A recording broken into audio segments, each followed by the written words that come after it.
Salut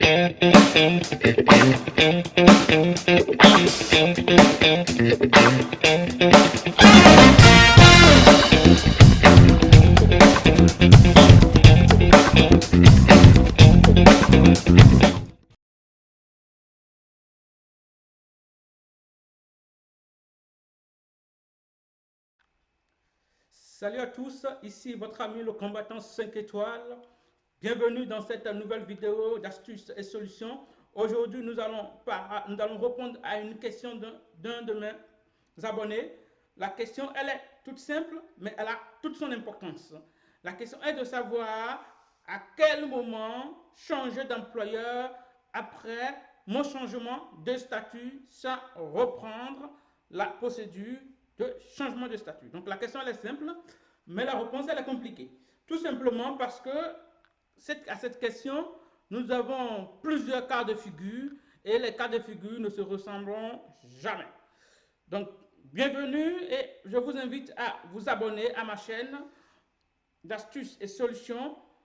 N'hésitez pas à partager massivement cette vidéo et surtout à liker, à commenter, à poser vos questions, à visiter ma page Facebook, mon blog, pour découvrir de nombreuses vidéos qui pourront changer non seulement votre vie, mais votre façon de voir désormais les procédures qui, quand on n'est pas encore sorti, on le voit toujours comme un tunnel dont la fin est loin et on ne pense même pas en s'en sortir un jour. Mais le plus important, c'est d'avoir toujours ce mental de gagnant qui va vous aider à pouvoir retrouver à chaque fois et à toutes les fois la victoire et devenir le combattant victorieux que je suis depuis de nombreuses années. Voilà, donc nous allons essayer de répondre à la question. Voilà, pour répondre à la question, je prendrai plusieurs cas de figure. Le premier cas que je peux prendre par exemple, voilà, j'ai fait mon changement j'ai fini mes études, donc j'ai fini mes études et je veux changer d'employeur parce que voilà, je veux d'abord avoir fait mon changement de statut. Donc, il y a deux cas. Si vous avez par exemple fait votre changement de statut directement d'étudiant salarié, ou si vous l'avez fait avec des outils comme l'APS ou la nouvelle carte recherche d'emploi, création d'entreprise, une fois que vous avez fait votre changement de statut, revenez au même titre. Donc, il n'y a, il y a plus de différence là. Ça veut dire qu'à partir du moment où vous faites déjà votre changement de statut après avoir eu l'APS ou sans l'APS, une fois le changement de statut fait, vous êtes à égalité. Donc, le premier cas de figure. Le premier cas, c'est ceux qui ont la carte travailleur temporaire, c'est-à-dire que ceux qui ont un contrat de moins de 12 mois. Donc, si vous avez un contrat de moins de 12 mois et que pendant votre vous avez fait votre changement de statut, vous avez commencé par travailler et subitement vous recevez une offre intéressante d'un employeur en CDI. Voilà. Vous pouvez changer d'employeur de toute façon parce que c'est beaucoup plus intéressant, ça vaut le coup de prendre les risques. Hein. Ça vaut le coup de prendre les risques, donc vous pouvez le faire dans ce cas de figure. Et dans tous les cas, même si vous le faites, une fois que vous avez quitté votre employeur, vous êtes obligé de reprendre la procédure de changement de statut avec le nouveau employeur. Donc, à partir du moment où vous faites votre changement de statut et que vous laissez ce travail, vous allez vers un autre travail, vous êtes obligé de faire votre changement de statut, de reprendre la même chose avec l'employeur. Donc, les mêmes conditions que vous connaissez, le recherche d'un candidat, toutes les procédures que j'ai longuement déjà parlé dans mes vidéos, vous allez les reprendre. Donc, tout à fait normal. Il n'y a pas de panique dessus, puisque si le contrat que vous avez si vous recevez un contrat CDI, ça vous arrange. Et si le contrat répond aux critères du changement de statut, pourquoi ne pas prendre de risque? Mais si par exemple le contrat on vous propose c'est un CDI, mais qui ne répond pas forcément aux critères de changement de statut, et qu'à la fin vous risquez d'avoir un refus, Je pense que le choix vous revient alors de choisir, hein.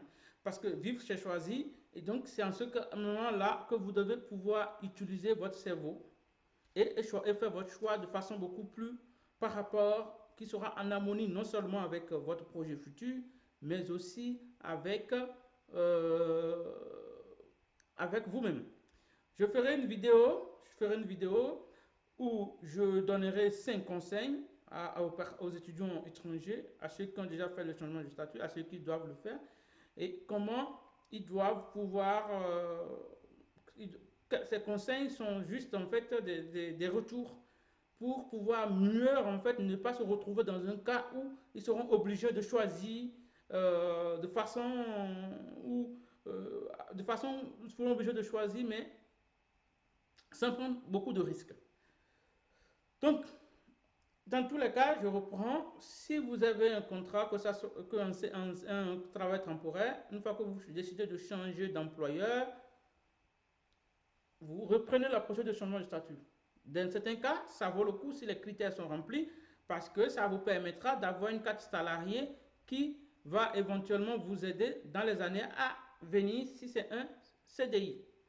Voilà, donc ce cas est traité rapidement. Donc le second cas, c'est ceux qui ont directement un CDI et qui souhaitent changer de statut parce que, bon, pour plusieurs raisons.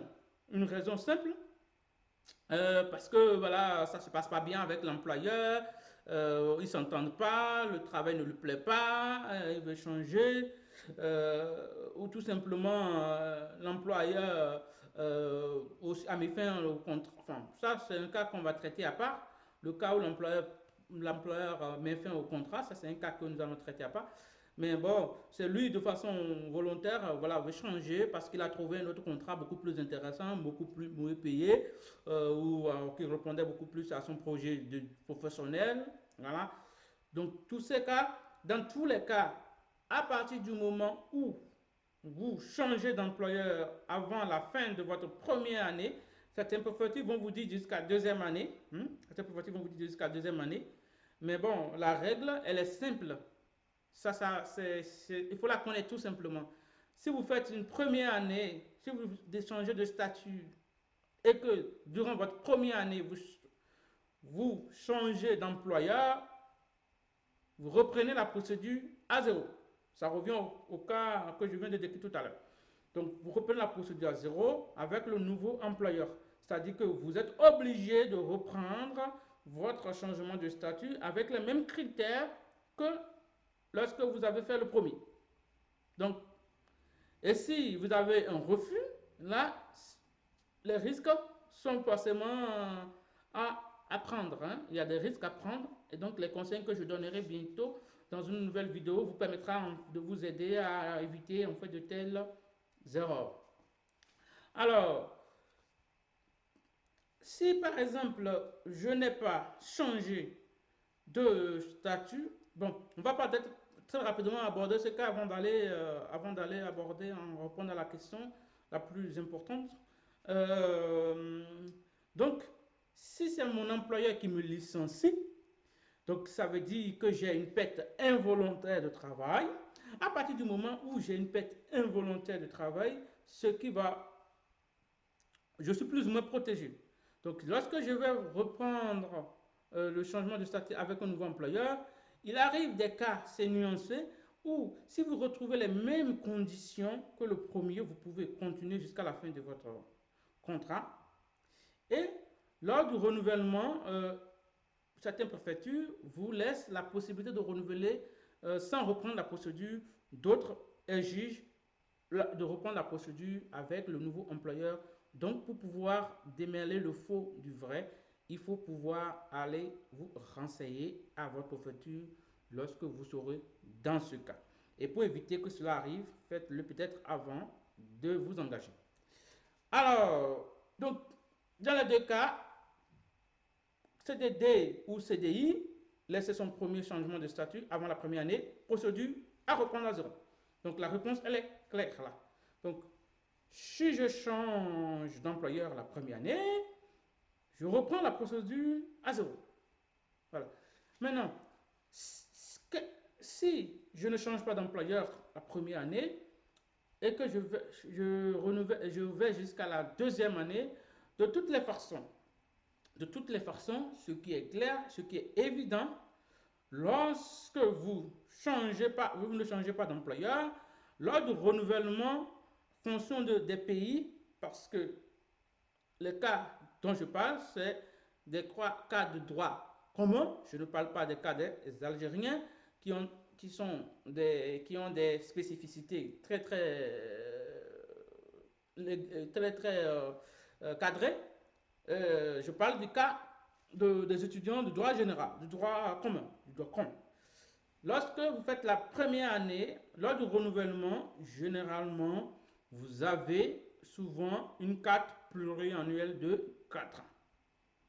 Donc une carte pluriannuelle de 4 ans. Et une fois que vous avez cette carte pluriannuelle de 4 ans, vous êtes maintenant libre comme l'oiseau d'aller travailler avec n'importe quel employeur qui vous intéresse. Ce qui fait que vous êtes libéré non seulement d'une chaîne, mais vous pouvez voler comme vous le voulez et aller travailler où vous voulez, avec quel employeur vous voulez, sans se poser des questions en changeant d'employeur, comme vous pouvez changer de chaussures chaque matin pour aller au travail. Donc, c'est la réponse à la question, elle est très simple. Donc, pour ne pas reprendre la procédure, parfois, vaut mieux se sacrifier, rester un an avec son employeur, renouveler son titre de séjour, et une fois vous l'avez renouvelé, vous pouvez maintenant vous envoler comme l'oiseau. Changer d'employeur comme vous voulez parce que vous avez souvent la carte de 4 ans. À partir de ce moment-là, quelle que soit la préfecture, quelle que soit l'administration, vous avez forcément la carte de 4 ans lors du renouvellement si vous avez un CDI. Par contre, si vous n'avez pas de CDD, alors là, ça complique un peu les choses. Si vous n'avez pas de CDD, si vous n'avez pas un CDI, là, vous changez d'employeur la première année, je pense qu'il peut arriver, vous serez obligé de reprendre la procédure parce que votre contrat de travail, votre titre de séjour est lié directement à votre contrat de travail. Donc, une fois le contrat de travail terminé, le changement de statut est terminé. Donc, si vous changez d'un nouveau employeur, changement de statut. Ce qui fait que c'est important pour les personnes qui ont un CDD, si la possibilité se présente d'un CDI, la réflexion, il faut que ça soit fait de telle façon à réfléchir à ce que les conditions soient réunies pour que la procédure aboutisse. C'est tout. Ce que je tiens à partager également avec vous aujourd'hui. Donc, la réponse à la question, elle est simple.